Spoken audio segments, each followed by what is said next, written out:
Hello friends, தளபதியோட 69வது படத்தில் இப்போ ஒரு புது பிரபலம் பார்த்தீங்கன்னா ஜாயின் பண்ணியிருக்காங்க. அது யார் அப்படிங்கிறத பற்றி இந்த ஒரு வீடியோவில் பார்க்கலாம்.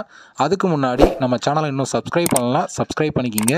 வாங்க வீடியோக்குள்ளே போகலாம். ரசிகர் மத்தியில் ஒரு மிகப்பெரிய எதிர்பார்ப்பை ஏற்படுத்தியிருக்கிற படம் தான் தளபதி 69. இந்த படத்தை யஷ்வந்த் அவர்கள் டைரக்ட் பண்ணுறாரு, கேவிஎன் ப்ரொடக்ஷன் தயாரிக்கிறாங்க.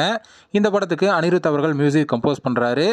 இந்த படத்தில் தளபதி விஜய் அவர்களோட சேர்ந்து பூஜா ஹெக்டே, பிரகாஷ் ராஜ், மமிதா பைஜு, நரேன், கௌதம் வாசுதேவ் இது போன்ற மிகப்பெரிய நட்சத்திர பட்டாளமே இந்த படத்தில் நடிச்சிட்டு இருக்காங்க. இந்த படத்தோட ஷூட்டிங் இப்போ சென்னையில் விறுவிறுப்பாக நடந்துட்டு வருது. இந்த நிலையில் இந்த படத்தில் பார்த்தீங்கன்னா இப்போ ஒரு முக்கியமான நடிகர் ஒருத்தர் ஜாயின் பண்ணியிருக்கிறதா தகவல் வெளிவந்திருக்கு. அது யார் அப்படின்னு பார்த்தீங்கன்னா பிரபல டான்ஸ் மாஸ்டரான பாபா பாஸ்கர் அவர்கள் பார்த்தீங்கன்னா இப்போது தளபதி 69ல் ஜாயின் பண்ணியிருக்காரு அப்படிங்கிற தகவல் இப்போது வெளிவந்திருக்கு. இந்த படத்தில் அவர் டான்ஸ் மாஸ்டராக ஒர்க் பண்ண போகிறாரு அப்படிங்கிற ஒரு நியூஸ் பார்த்தீங்கன்னா இப்போ வெளிவந்திருக்கு.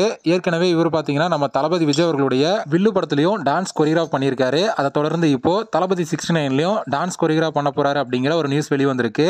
இன்னும் இந்த படத்தில் யாரெல்லாம் ஜாயின் பண்ண போகிறாங்க அப்படிங்கிறத நம்ம வெயிட் பண்ணி பார்க்கலாம். ஓகே ஃப்ரெண்ட்ஸ், நம்ம தளபதியோட 69வது படத்தில் பாபா பாஸ்கர் அவர்கள் டான்ஸ் கொரியோகிராஃபராக ஜாயின் பண்ணியிருக்காரு. இதை பற்றி உங்களோட கருத்து என்ன அப்படிங்கிறத கமெண்ட்ல சொல்லுங்க. இந்த வீடியோ பிடிச்சிருந்தா லைக் பண்ணுங்க, ஷேர் பண்ணுங்க. இது போன்ற தளபதி பற்றின அப்டேட்களை தெரிந்து கொள்ள நம்ம சேனலை சப்ஸ்கிரைப் பண்ணி சப்போர்ட் பண்ணுங்க. அடுத்த ஒரு வீடியோவில் பார்க்கலாம்.